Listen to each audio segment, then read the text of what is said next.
Hello, everyone. Today I had the distinct honor of interviewing Yogi Trivedi, who was the author of In Love, At Ease, and many other wonderful books within the Swāminārāyan Sampradaya.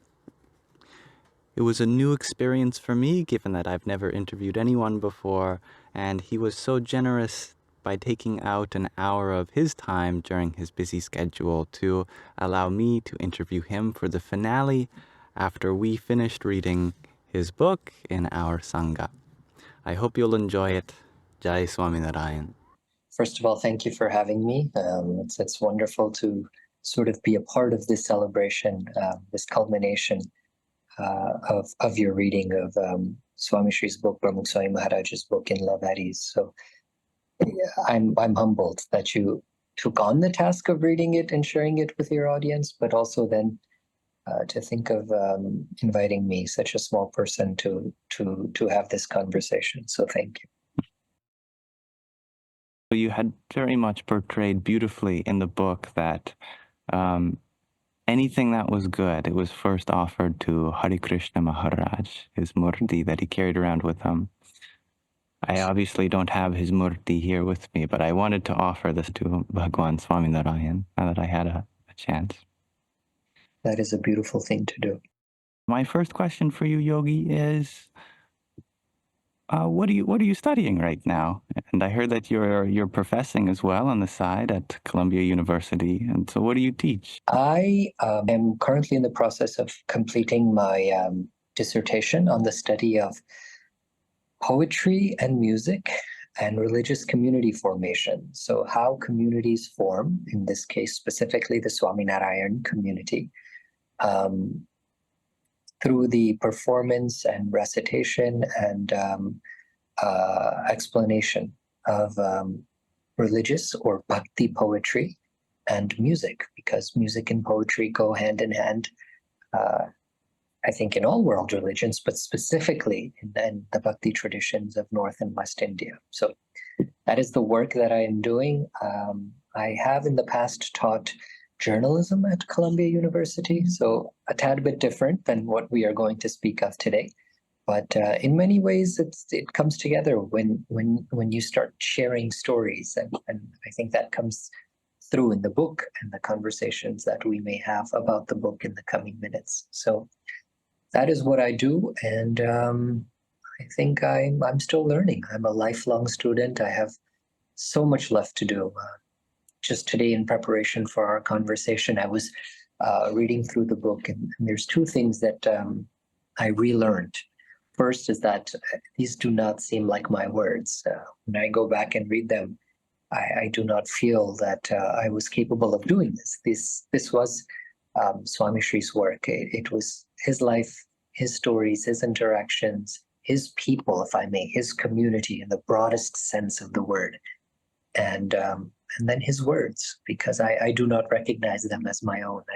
I seem so little compared to what it is that the book teaches me even today. So that was the first thing. And the second thing, I think, is that I'm just a student. I have so much left to do, as we all do on the spiritual path. So preparing for this conversation today reminds me that though we may be streamers in your case, or authors in my case, or students of religion and spirituality, we all have so much left to do. And the sooner we realize that, the sooner we get back on track and we keep progressing one incy step at a time.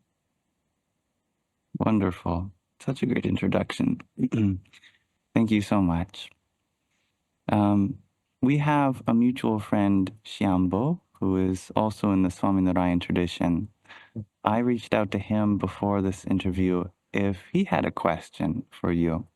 And he had a wonderful question, kind of on behalf of my audience, which is that many people are just starting their spiritual journey. And oftentimes, of course, this journey goes on, stretches back for endless lifetimes. But when we kind of pick it up again in this lifetime, we often are searching for for experiences, like some sudden profound expansion in meditation, or some people turn to psychoactive substances to have some realization. But for you, who has been traveling the world, learning from Pramukh Swami Maharaj, there really is a more long-term component to a spiritual experience. So for those who are looking for like a spiritual experience, how do you find like a long-lasting, fulfilling one? I think, especially in organized religious communities or even religious communities that may not be so organized, but there is this sense of coming together. People of different backgrounds. Many of your listeners may not be a part of a sampradaya, which is a lineage, a religious lineage, or a sansthan, which is an organization, an institution. But they may be coming together, or a group of 5, 10, 15, 50, 100, 500, to have these conversations and participate in these spiritual exercises or conversations or rituals. And what one automatically sees is this sense of, the Sanskrit word for it is beautiful, gharshan, this sort of friction of personalities, of people, of one's own inner instincts. And I think for me, that has been the consistent sort of charm or catalyst or this sort of wake-up pill. I know you talked about psychedelics, and others have also asked me, or others have talked about success and transcending and rising. But I think it's those failures. If you think of friction just for a second as a failure, you realize that failure, that friction, that falling in that moment, and then stopping and then rising up, standing up again, is what is consistent on the spiritual path. And once you recognize that those falls, those, I don't like the term, but perhaps failures, or those obstacles, if we want to call them that, falls. I think that's the perfect word, these falls. And I think it's how I start the book. If you think of the preface, we take our first steps and and we also have our first fall in front of our loved ones, right? And in this case, our guru, our master, but also our colleagues on the spiritual path. If you think of those falls as a step in the right direction, because those are the falls that remind us that I have inner instincts such as ahankara or ego. I have lust or kam. I have svad or gluttony. I have irsha or envy of the highest accord. I have these things that perhaps sometimes limit me in feeling that transcendence, in feeling that union with God and Guru. Then not only do you become aware of them, but then you start working to lessen the effects. You start working to try to transcend them. And it's a difficult journey, but I think I fall several times an hour in different ways. And as you become more aware of those falls, they start troubling you less, but they start empowering you more, because you realize that every time you fall, you have the guru, you have God, you have the master who is able to, through his memory or his words, able to lift you again. And when you stand up each time you fall, you realize you are that much stronger, that much more sure, that much more able to continue the journey in the right direction. So, that's the first thing I'll say. I fall several times a day. And whether it's through my man, my sense of being. When I say man or ahankara, I just don't mean ego or arrogance, but I mean that sense of being. When you have this idea of I am yogi and therefore, I write or I speak or I try to be better. Sometimes even that is a sense of pride or arrogance that makes us fall on the spiritual journey. So, or whether it's lust or my gluttony, I have a sweet tooth, and sometimes that sweet tooth gets in the way of it's okay to indulge in a pastry once in a while or every day. But when that pastry becomes, or a cappuccino in my case, becomes a bada or an obstacle on the spiritual path in the way you treat people, in the way you interact with yourself, in the way that um, one needs to be to rise above these temptations, I think that is where the problems arise. And so I think that constant awareness and those constant falls is what's helped me attain a certain sense of consistency on the path of spiritual journey, because those falls are accompanied by um, standing up and taking steps in the right direction. Amazing. I love the way how it's less about transcending to some other dimension as it is just transcending our own, human limitations and becoming more of a full-fledged person in all of our potential. So that leads me to a very human question which I had for you, which is how important are emotions on the spiritual path? Do we try to ignore or suppress them and have a kind of vairagya, dispassion to them? Or do we validate and accept them? What do we do with intense emotions? I think everyone has a different journey. I think for some people, if I may be honest, it's so difficult to be vulnerable. And sometimes you may have friends or we are so open to being vulnerable and always articulating how we feel in the moment. And I don't think shutting down how we feel or what it means to be vulnerable and emotive is the answer. And I don't think that just always openly exchanging how we feel because it lightens the load off our mind and our heart and our shoulders, but might create a certain sense of difficulty for others if we articulate in a way that isn't always mindful of how they're feeling. So I think the answer is a balance. I don't think it is shedding one and embracing the other, or embracing one and shedding the other. I think it's essentially to find that balance. And I think that is when you look back at great masters, the lives that they've lived. If you think of Pramukh Swami Maharaj, in this book, we've talked about these dichotomies or polarities or binaries that Swamishri just embraced so easily. It was what was right in that moment for those around him, those with whom he was engaging, while being mindful of how he was setting an example for the rest of us, and yet still being constantly in union with the divine. I mean, those are three very difficult things to think of constantly and consistently. But great masters just, they do it. They don't try to do it, huh? They don't try to be spiritual. They are spiritual because they have become that. And I think that is is the answer to your question. What feels right in the moment, while being mindful of oneself, of the divine around us, and the divine not only within us, but don't like the term above us, but I think around us and within us. And if we do that, then I think bhakti, that idea of devotion, of loving those around us selflessly, eyelessly, these terms may seem familiar to you, and with equality and a sense of respect, dignity, and just a sort of open embrace to those around us, I think just becomes child's play.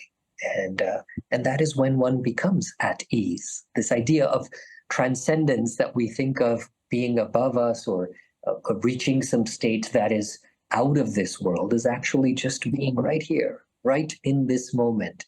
And I have hope that all of us can achieve it someday, because masters like Pramukh Swami set the example for us and they've showed us the path. Thank you.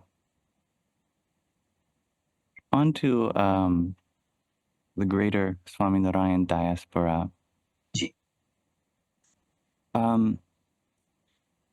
What makes the Swaminarayan tradition unique? What makes it stand out? And how is it that Swamishri was able to make it such an inclusive tradition, that it wasn't about converting people to it, it was about embracing all the different kinds of faiths and traditions? That's a great question. I think Swamishri was a master, a leader, and I mentioned several incidents in the book. If you remember my conversation with him in London, when he put me above the needs and the immediate requirements of the institution or the organization. So Swamishri was this unique leader who could put people and their individual needs above his own organization, above his own institution. And that's so hard to do for leaders, whether they be that of religious organizations, cultural ones, or political ones, right? As we are seeing around the world today. But Swamishri was able to do that. So putting people first, putting the divine first, putting people first, and putting himself last. Now, when I say putting himself last, I don't mean the sense of self-deprecation and just being nonchalant to the point where one is not able to affect change in society. That's not what I'm speaking of.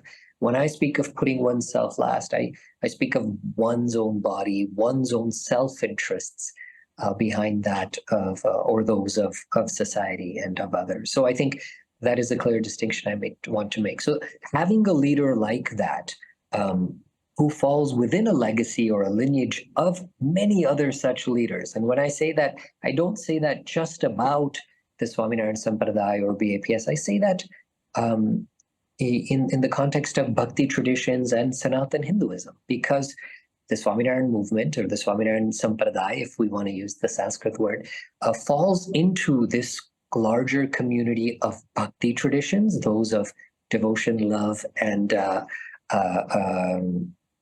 integration and harmony, and those and even those traditions fall within this greater idea of Hindu syncretism and Hindu Sanatan Dharma. Now, one can argue, and many of my students, even within the academy, ask me, but then what do we make of the caste system? What do we talk about? How do we understand class and gender discrimination and et cetera, in the society that we live in today? Because I'm sure that also exists to a certain degree within Hindu communities, right? And as an academic, I have to admit it does. I think it's important to note that there is a way that we are taught to act, and then there is a way that we do act, especially in the context of religious and spiritual practices, because we are not perfect. If you remember how I started this conversation, I said I am not a master. I'm a student. I am still falling and standing up and trying to take steps in the right direction. Students make mistakes, even if they are those who write books and have conversations with others about their own religious practices. Heck, I'm sure many masters will admit that they too, up until a certain point, had faltered and made mistakes. And I think that is how we become better. So by these sort of practices that are often not perfect, these imperfections are brought into religious communities. But if you think of Hinduism, you think of the greater Bhakti traditions, and then specifically in the case of the Swaminarayan Sampradaya, as you asked me, these ideas of love for all of divine's creation, humility and eyelessness, this equality and embrace of those that who may be different from us, and then finally this sense of just ease and letting go are something that are just basic staples that we find in Bhakti traditions and the broader Hindu tradition, and then specifically in the Swaminarayan Sampradaya, when Bhagavan Swaminarayan founded the community about 225 or so, maybe 250 now years ago. So I think that is it is important to note that the lineage is what sort of fosters this kind of momentum, and then to have an exemplary like Pramukh Swami Maharaj live those examples for us, right, to show us how we can be in love and at ease. I think that is what that brought the sort of golden era of the Swaminarayan community and the BAPS Swaminarayan Sanstha, where hundreds, if not thousands, started living like that. And then you feel the sort of culture trickle into that. And then people feel embraced and accepted and at ease as they enter the community. That's great. And that really leads well into my next question, which was how Swamishri viewed the different lineages that have come from Bhagwan Swaminarayan. I'm aware that there has been some unique offshoots of various lineages. And how did Swamishri kind of fit together these surface level differences and bring together the unity that was at heart in these differing organizations? So if we think about the book was made available or published or inaugurated during the 100-year or the centenary celebrations of Pramukh Swami Maharaj's life in Ahmedabad.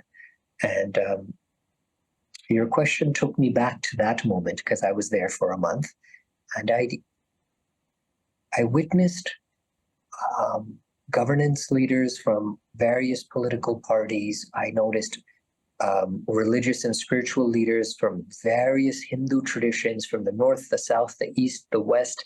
I noticed religious leaders from Christian and Muslim and Jewish religious communities in India, and then also leaders from across Europe, the Middle East, and North America, who also came to pay tribute to Pramukh Swami Maharaj. So I think his life and the way it was received, respected, and then lastly celebrated by people from such diverse backgrounds is in many ways the answer to your question about how he was able to build bridges.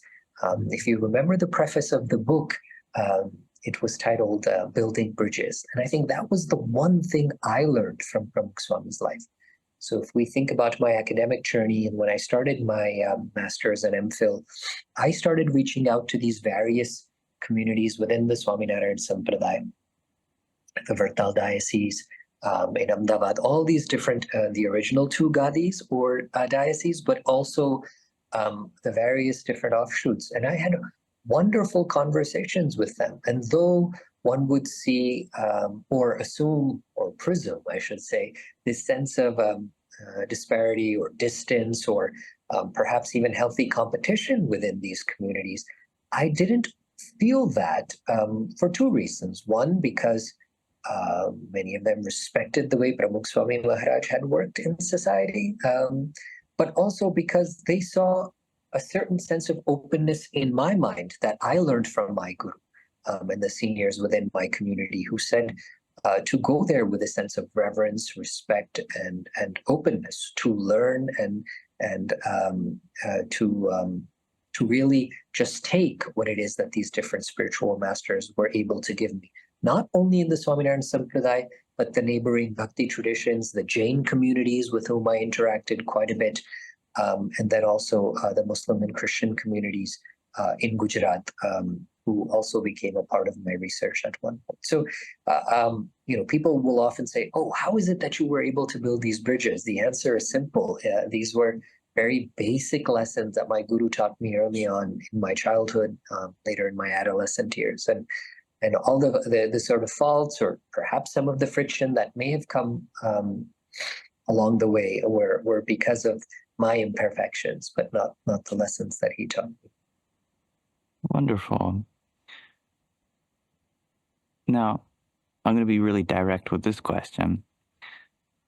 Did Swamishri believe that moksha, that spiritual transcendence and liberation, was possible in other traditions? Or was there an exclusivity to a particular tradition? I think that is the beauty of Hinduism. Most Hindus in practice will always tell you that there's one God, right? If you think back to the Rig Veda and how my graduate studies mentor, my PhD mentor, Professor Jack Hawley at Columbia, would also begin his Hinduism courses, and then from whom I also adapted or adopted that lesson. You think of the verse from the Rig Veda which says, Ekam Sat Vipra Bahuda Vadanti. There is one truth, and the wise refer to it in many different ways, or in various ways, right? So I think it is important to note that that is the bedrock, the foundation of Hinduism. Again, there are imperfect articulations of Hindu Sanatan Dharma that sort of, I guess, preach or force this kind of exclusivity. And I wonder if many within the Swaminarayan Sampradaya may have also articulated it at some point. But Pramukh Swami Maharaj always believed that moksha and transcendence was popular. And I think that was possible through various different ways. And you know how one can find the sort of the perfect articulation of that is from the prasangs in the book where Pramukh Swami Maharaj has stopped Christian aspirants or Muslim aspirants from converting to Hinduism or converting to the Swaminarayan Sampradaya or wearing his kanti as ashrits of many Vaishnava bhakti traditions do. And he said the task isn't to become a Hindu or a follower of Swaminarayan. In fact, if you remember the incident that we talked about of the great devotee Jasbir Singh Ji, who was the project manager of the construction project manager of the beautiful Hindu temple that has just been inaugurated earlier this year in Abu Dhabi. When he became a follower of Pramukh Swami Maharaj's, he asked if he should take his Sikh pagadi or turban off and cut off his hair and stop carrying his kirpan as Sikhs always do. And Swamiji stopped him mid-sentence, the incidents in the book, and he said, you must always wear the pagadi. You must always read the Guru Granth Sahib, Shri Guru Granth Sahib, and you must always carry the kirpan because that is the tradition you belong to. I am not trying to convert you to this one. I want you to be a better Sikh. And I think that is the journey. And he said that to Christians and Muslims, many along the way. And obviously we've recorded that in the book. So I think that there is no better example or evidence of my answer to your question. Beautiful. I love that reference to the Rig Vedic verse. Actually, I wanted to ask about Vedic verses. From the book, it seemed like Swamishri was very much reliant on almost common sense a lot of the time to deliver points, that there wasn't a lot of reliance on scriptural authority, but of course that has a role. How often did Swamishri cite scripture, and how often did he express something through direct experience? It's a great question because Swamishri, like many of the masters of his time, was learned. If you look at his signature, he would always sign Shastri Narayan Swarup Das, so he clearly had a degree in Sanskrit and Vedic teachings, Upanishadic teachings. He was also a stickler for tradition. Anyone who has worked with him and has been a part of his internal retinue and traveled with him knows that during the opening of any Hindu temple or inauguration, I should say, or during the celebration of rituals and festivals, he always wanted things to be done according to ritualistic tradition, according to the text, according to the parampara, whether lived or textual, that was passed down by the masters of the past. And yet he was so, as you said, so pragmatic, so practical, so able to accommodate and adjust in ways that didn't push people away, that didn't put this added burden on those who were just trying to learn, seek, and become better. And I think that was the beauty of Pramukh Swami Maharaj. Many of those in my generation and yours, and I say that just to highlight how old I am and how young you are. But it is important to note that many of us want to walk on the spiritual path without taking on some of the difficulties.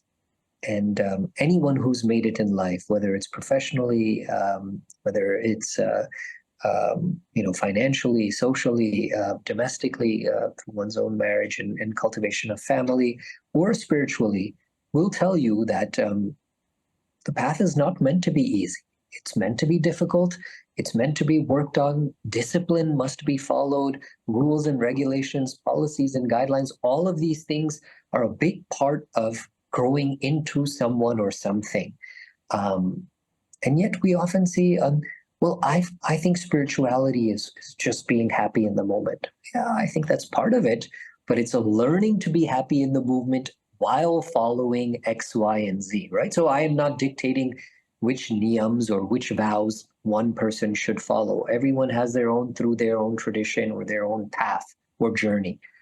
But I think Swamishri exemplified that. Swamishri exemplified how to be in love and at ease, accommodating, adjusting, easygoing, and yet one who not only followed the lessons of the tradition and the texts on his own, but encouraged other youngsters and seekers to follow them as well. So I think that balance is something that Pramukh Swami's life taught us. And I think I would not just say that he ignored them or he walked away from them, though it sounds more enticing to say that to a younger spiritual audience. That is not who Pramukh Swami Maharaj was. And I think, and that has taught me, right? Because it's so easy to talk about spirituality. It is such a lovely thing to do a podcast on, and it's such a lovely thing to write books about even, and it's such a lovely thing to flaunt at a cocktail party or an afternoon tea or whatnot. It has become a social sort of what would we call that? Just a social attraction or a social convention even, right? Something that, oh, you must be a little spiritual to fit into certain circles in high society or certain aspects of society. I think following these conventions helps you realize how much there is still left to do, how much there is still left to attain. At least to me, it has. How all of these inner instincts still are biting away at me, and I am so imperfect, so distant from where Pramukh Swami or the great masters would want me to be or want all of us to be. So I think that balance, is important. And I saw that in my master's life. The text, the livid, the practice, and yet sort of the embrace. A great master from within the tradition, one of Pramukh Swami's disciples, Pujya Ishwar Charan Swami, often used to compare the different types of vairagya, the different types of spirituality. He would say there was one kind, and that is great on its own, but it was like a torch. It would really burn the other aspirants who would come nearby and remind them of their imperfections. And then there was Pramukh Swami Maharaj's spirituality, that was bright, that was burning in a way that was a torchbearer of spirituality and religiosity. But at the same time, it provided warmth. It didn't scorch and it didn't burn. And I think that is what great masters teach us, that is what we have to achieve. But while we are walking on that path, while we are experiencing those imperfections, we should feel their warmth and not be scorched by their perfection. I love how even when there is so much more to achieve, we don't look at it as if we should be like that already right now, and therefore we become unhappy with where we're at. It's an inspiration to see how much there is to do, in a way. And you touched on the difficulty of the spiritual path. That leads me to a personal question for a lot of people. You had mentioned in passing in your book that you had certain difficulties in life, struggling with your health. And I was really touched by the story of you in the hospital with that lovely old woman who just seemed to speak as if Swamishri was speaking through her. But many people, they ask, why doesn't God and Guru bless us with good health if they're giving blessings in so many other ways? What's what's the challenge of going through something that might be chronic, for example, and how do you find yourself in love, in ease, going through such things? Oh, I'm not quite there just yet. I have terrible days several times a week, but I think it's the process, right? So we often think spirituality or prayer or faith in God should give us good days. And I wonder if they are not meant to give us good days, but they are meant to give us the warmth, the courage, the stability, the strength to keep walking with a smile even on bad days. Because if you think of in Hinduism, I think of my own, or even in Christianity or Islam, if you think of the great prophets and of Christianity and Islam, and even the great gurus of the Sikh tradition, or even Krishna avatar, Paramatma Shri Krishna, who came on this earth, manifested on this earth as Hindus believe, they all had difficulty in life, right? So, I mean, we know the story of Christ, and we know the story of Muhammad, and we know the story of Shri Krishna. And Pramukh Swami Maharaj himself has had numerous health issues. I'm not, obviously not putting him on par with Shri Krishna. But what I'm trying to say is that I think the point of prayer, ritual, and faith is not just to have great days, because as we talked about, even the great prophets and the incarnations and the Sikh gurus did not have those days. They all saw difficulty. I think the point is anyone who is born in this world must die and must travel through the journey, work through the journey between life and death. I think what spirituality does, what faith does, what great masters like Pramukh Swami Maharaj do, are give us the tools, the strength, the courage to keep going with a smile, to fall and yet have the courage to stand up. And I think that is the true benefit of it. And at least that's what I've come to appreciate. I didn't always understand that, but as I get older and as I deal with my health issues, that is something I'm learning step by step. Thank you so much.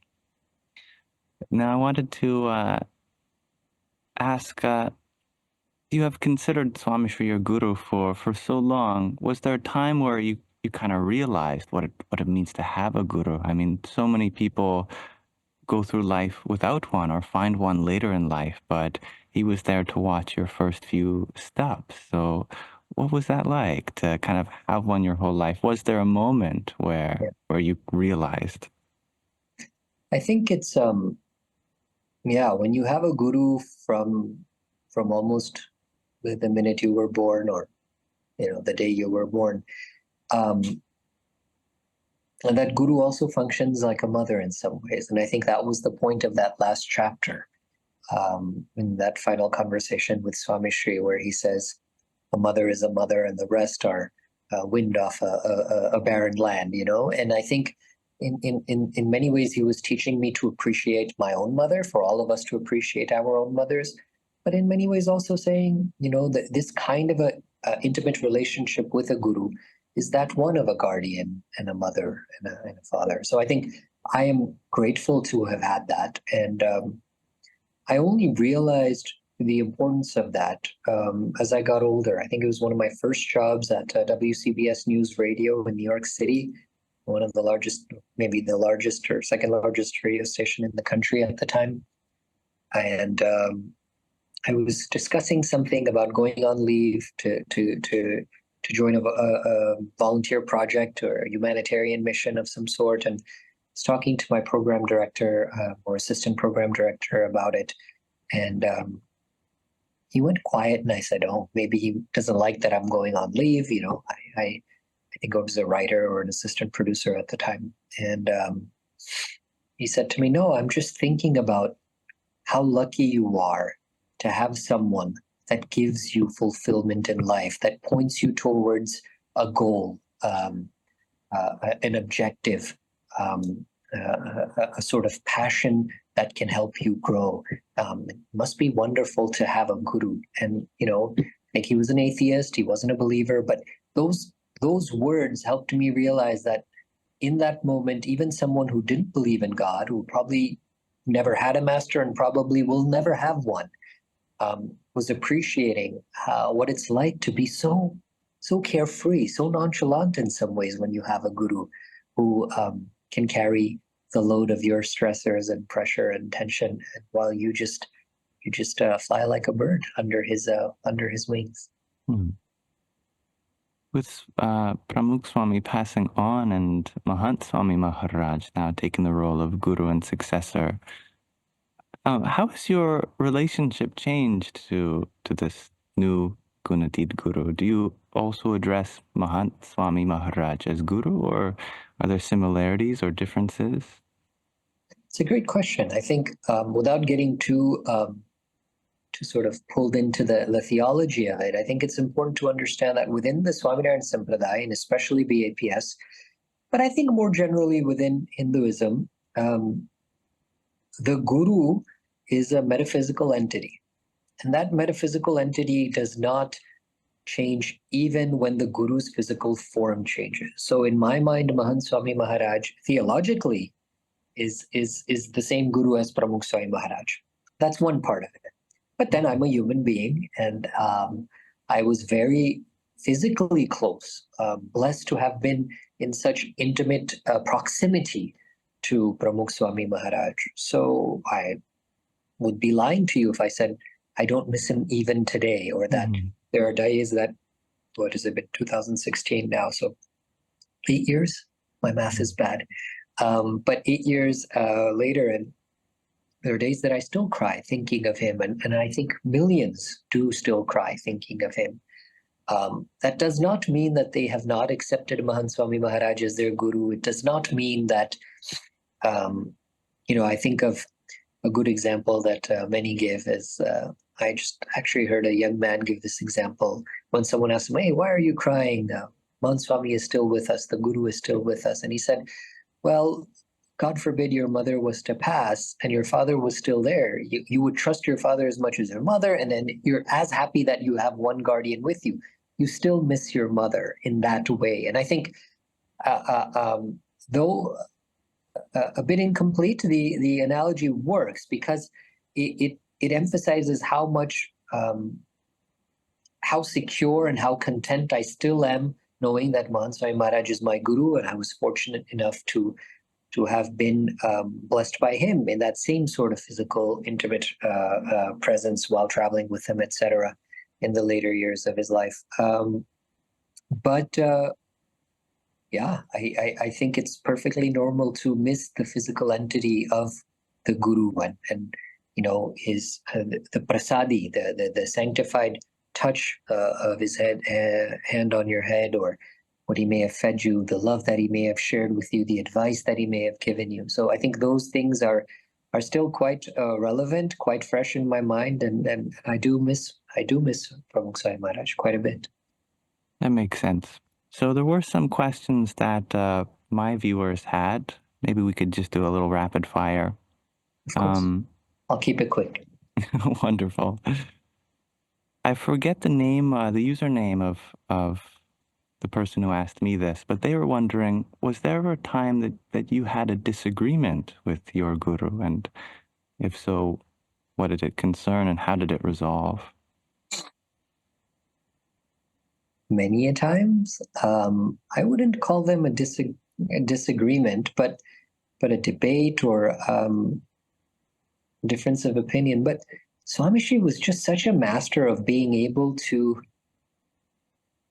get people to express their opinion. So after he passed away in 2016, I wrote an obituary in the Speaking Tree in the Times of India. It is the spiritual column in India today. And in that, I talked about an incident when Pramukh Swami Maharaj called me and said, "Tell me something I don't know about the organization." So I told him something.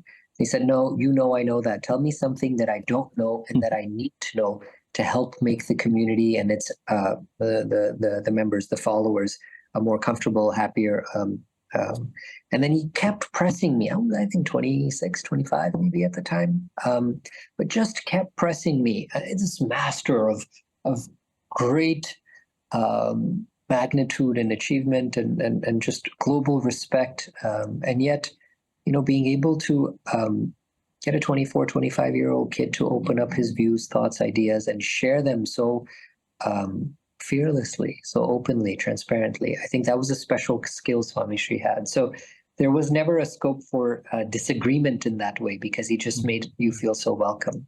But yes, when that was the beauty of that, where you could openly tell him that you're thinking differently, and then he would reason with you, speak to you, and take the time to convince you, even though he was the guru.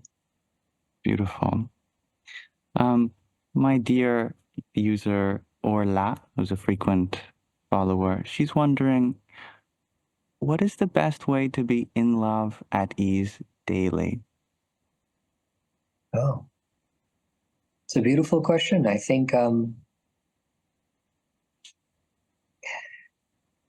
if you look at Swamishri's life, then it's the 5-step plan, right? If you think of it, it's to see God or the spiritual being within oneself, in those around us, and in the environment that we live in.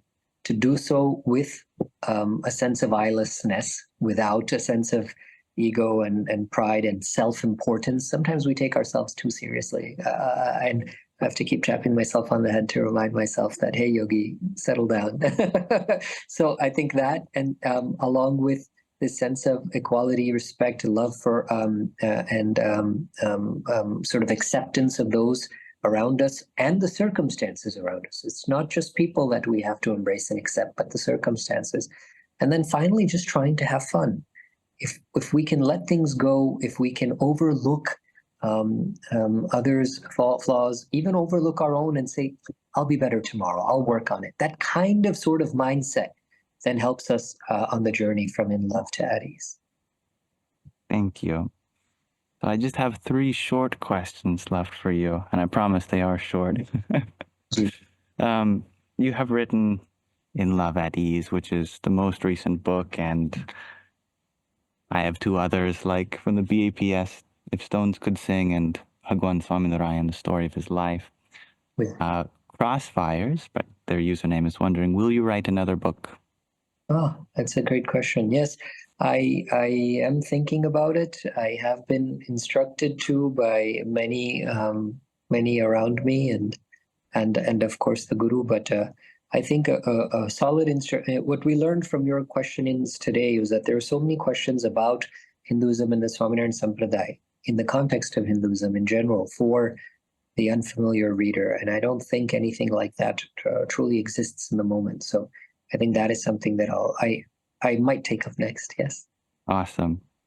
And second to last, would you talk about where the proceeds of this wonderful book goes? Yeah, I think it was important for me to understand and realize that Pramukh Swami Maharaj had always done things for others. So when we had this conversation with Penguin, I wanted to make it clear that the book and the writing of the book has done so much for me. It's opened my eyes as to how much better I need to be, and the sort of path to do it without being discouraged. But materially, I wanted the proceeds to go somewhere to people who needed it the most. And I think that was Pramukh Swami Maharaj's special skill. He was able to notice those who were most often left unheard, most often left unread, right? If we're thinking about DMs and WhatsApp messages and text messages these days, but also just people who were unnoticed in rooms. And I think there was a community like that was very dear to Pramukh Swami Maharaj's heart. Of the many marginalized communities in populated India today, there are the tribal communities, the Adivasis, and there is one such community in Gujarat, on the border of Gujarat and Madhya Pradesh, in the village of Poshina, the tribal Adivasi community in this village of Poshina, that still today, though it has come a long way with the sort of developments in the state, still has difficulty, education, healthcare, electricity, drinking water. And so I wanted to make sure that something that we can all take from Pramukh Swami's life, then imbibe my own, the sort of material sort of articulation of that would be to make sure that the proceeds from the book that come from Penguin go directly to that community there for healthcare, education, and hygiene, and other such humanitarian social initiatives. So that's that. So beautiful. Thank you. And lastly, before I let you go, I want to give a shout out to Vinay Bhai, who set this meeting up and then sent me your books for us to read. And he wanted me to ask you if you could sing a few lines of a favorite bhajan of yours. I don't know if your voice is there today, but he tells me that you have a beautiful singing voice and he loves to hear it. That's so kind of him and so kind of you. Both of you are so encouraging. I don't sing much these days, but there's this one pad in Gujarati written by the great poet Premanand Swami, one of the poets who I am studying for my dissertation, my doctoral work. And it speaks about the greatness of God, and it was a pad that I would sing often because it was the first pad I myself composed, musically composed, when I started learning music, God knows how many decades ago. And I would sing it every time that I would come for Pramukh Swami Maharaj's darshan. And many of the monks and some of my friends who would travel with us would joke and jest and poke at me and say, is this the only pad you know how to sing? Why is this the only pad that you sing all the time? And Pramukh Swami Maharaj was walking by one day in Delhi when he heard that, and he said, it's okay, Yogi, I want you to sing this pad at least once every time you come for my darshan. That way I know that Yogi has arrived. That way I know that you have come for my darshan. This, even as the satsang community grew larger, even as his health failed and he got older, this was one way for us, without even going to meet him, without even knocking on his room door, his quarters, without physically sort of putting strain or burden on his daily routine. It was my way of communicating to him that I had come for his darshan. So this pad has a special place in my heart. Gunsāgar Ghanshyāmjī, sukhsāgar jehī, sukhsāgar jehī. Bhuviraj kar koi gine pad, बरखा बूंद गिनाए, तारन की गिनती करे पड़, हरि गुण गिनियो न जाए, सुख सागर जही नाम, सुख सागर jehī naam.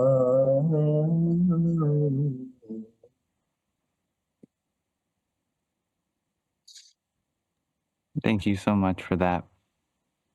I feel like if I were a cartoon character and my ear picked that up, I'd just start floating away in the air. So kind of. All right, Yogi Bhai, thank you so much for being here. Jai Swāminārāyan.